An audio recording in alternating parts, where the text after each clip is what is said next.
Rekia est une cuisinière hors pair. Aujourd'hui, elle prépare des muffins pour ses 2 enfants grâce à une recette qu'elle a trouvée dans ce petit livre. Il explique un petit peu la base du muffin avec des petites recettes très basiques. Et puis il a aussi des petites recettes un peu nouvelles, très tendance. Donc le muffin style carrot cake mais avec de la betterave crue.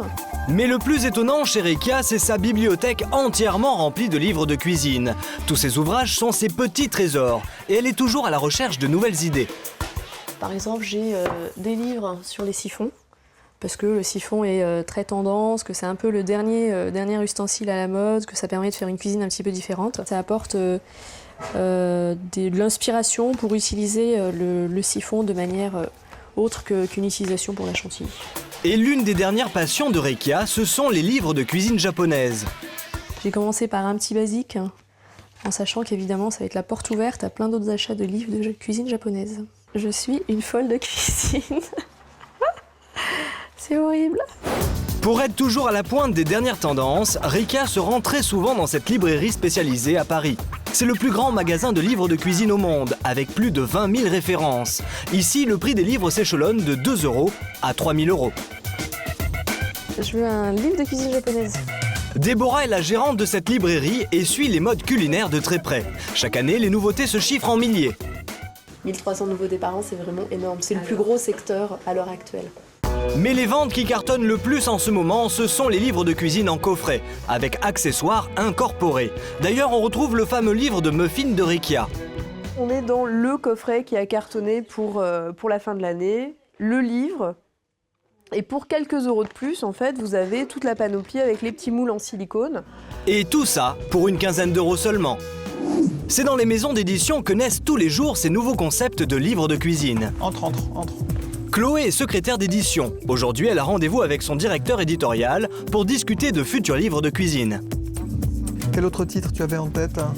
Chaque année, les Français achètent près de 8 millions de livres de cuisine. Pour les éditeurs, c'est l'évolution des modes de vie qui explique ces ventes impressionnantes.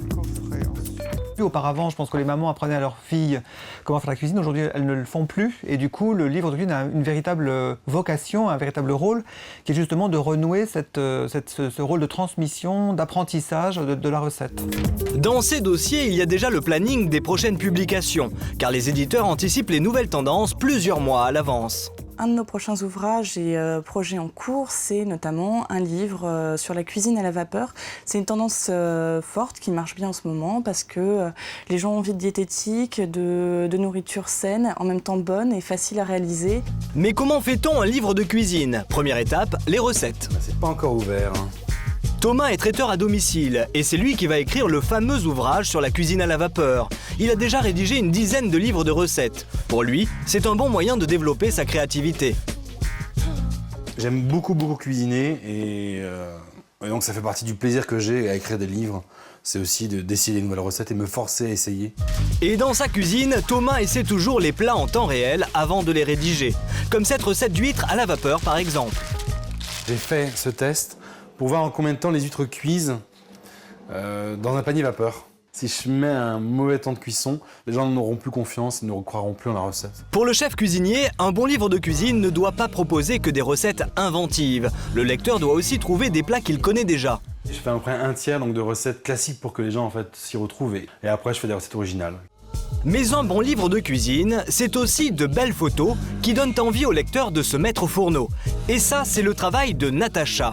Elle est styliste culinaire.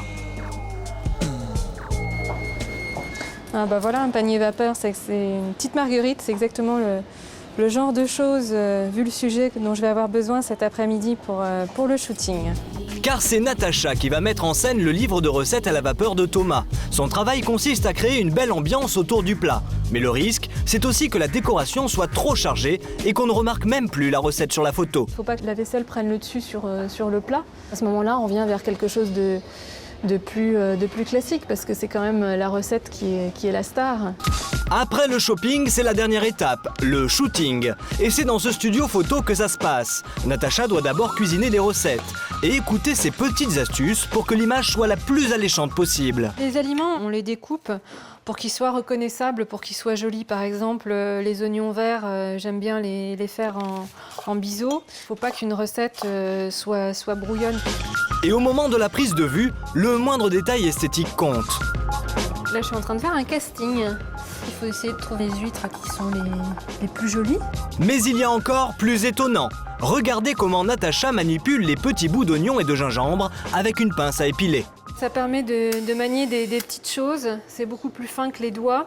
La pince, on peut déposer, on peut prendre sans chambouler toute la composition. C'est mieux, hein? J'enlève pas d'herbe, hein. Après plus d'1 heure, la photo est enfin terminée. Un travail minutieux mais essentiel, car c'est avant tout l'image qui va vendre le livre. Les gens doivent avoir vraiment un visuel de ce qu'ils vont avoir après dans leur assiette. S'ils ne savent pas un peu à l'avance ce qu'ils vont obtenir, je pense qu'il peut faire un petit blocage. Chaque année, plus d'1 millier de livres de cuisine sont ainsi fabriqués en studio. Cet été, ce sont les ouvrages sur les yaourts, les smoothies ou encore les grillades qui vont s'arracher. Alors, pour cuisiner tendance, rendez-vous en librairie.